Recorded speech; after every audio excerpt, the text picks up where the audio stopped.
Well, this one seems to be a little polarizing. But should it be? Let's see if we can figure out who the glorious Model I is for. Me, for starters. As a G502 main, I'm excited to try this mouse. So let's get it poppin'. Stick around to find out if this mouse is for you. As always, we'll start with the age-old question. What's in the box? Don't freak!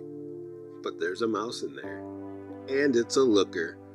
The matte finish and the curves, it's a great looking mouse. This is a wired mouse, but it's got that awesome ascended paracord that Glorious is known for. There's 4 buttons on the left side, but we'll get more into that in a minute. I'll have to explain why there's 4 additional buttons in the box also. And trust me, you want to know. Then there's the Glorious sticker, renowned for its ability to boost FPS. It doesn't boost FPS, but it's still cool. Quick start guide and some other papers. There's always some papers, but you have to read those yourself. Now that we've handled that bit of business, let's get after it. There's a lot to cover. This is an ergonomic mouse that favors the venerable Logitech G502 or the newer Razer Basilisk, but the similarities in shape don't translate to similarities in weight. This mouse is a lightweight 69 grams, a number we've seen from Glorious before, and a glorious number indeed. The G502 is almost double the weight at 121 grams, and that's without the additional 18 grams of add-on weight.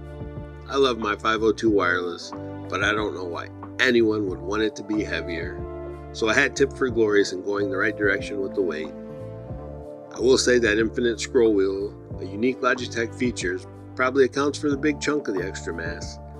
It's not really a great feature for gaming, so the Model I is perfectly capable with the standard scroll wheel. It's easy to keep rolling through comparisons, but the G502 has been around long enough that if you know, you know. So we're going to continue checking out the Model I's feature set.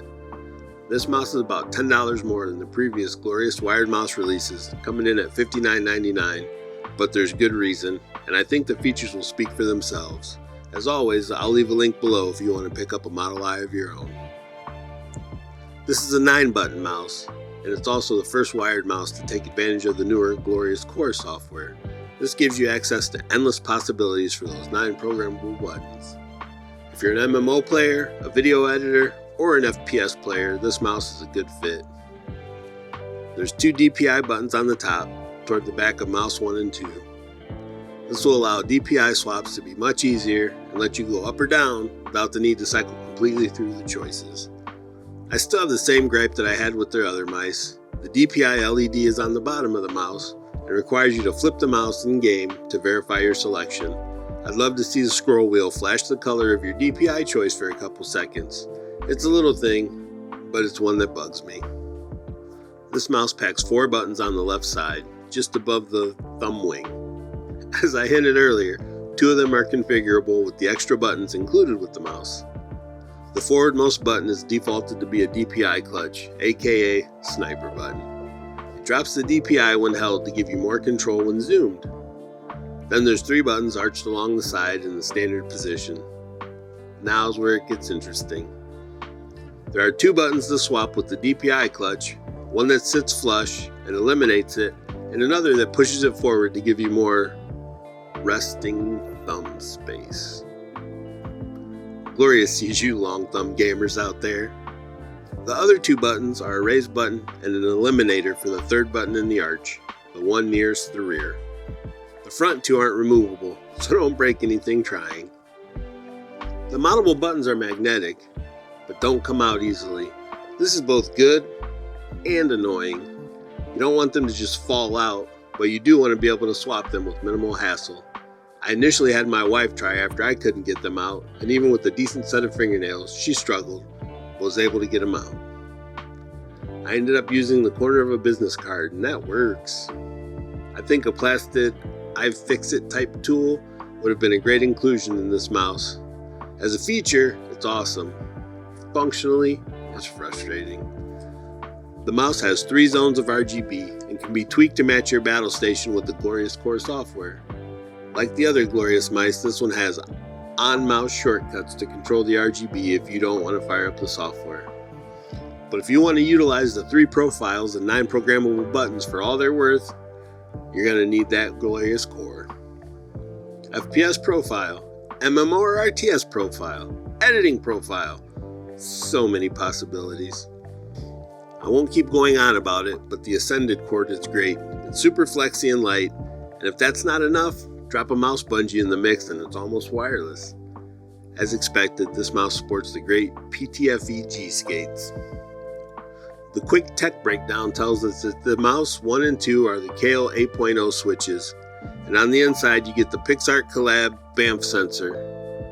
You can expect up to 19,000 DPI and 400 IPS. Throw in 1000 Hz polling and a 1mm liftoff, and this is a very capable mouse. The mouse feels great to use, and I'd call it spot on for medium to large hands, and good for palm or claw.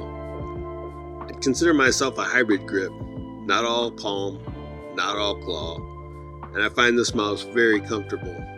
The buttons on the side are very tightly spaced, but I had no issue accessing them without accidental misclicks on the neighboring buttons. But as some other reviewers have noted, your mileage may vary. This wouldn't be a review without a sound test.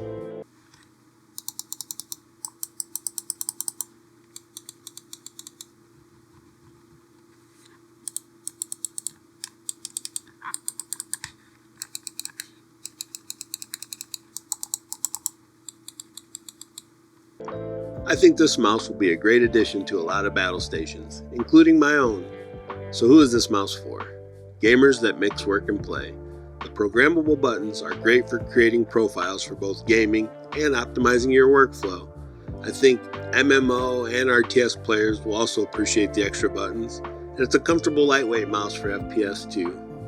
I know I'm looking forward to transitioning from video editing to gaming with a simple profile switch. I also enjoy the weight, and if you're a G502 user, I think you will too.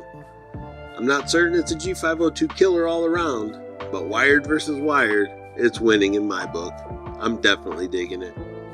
But, there's always a but, I'd have loved to see a tool to help with the button swaps, and I will continue to hope Glorious adds a topside color change to indicate DPI selection.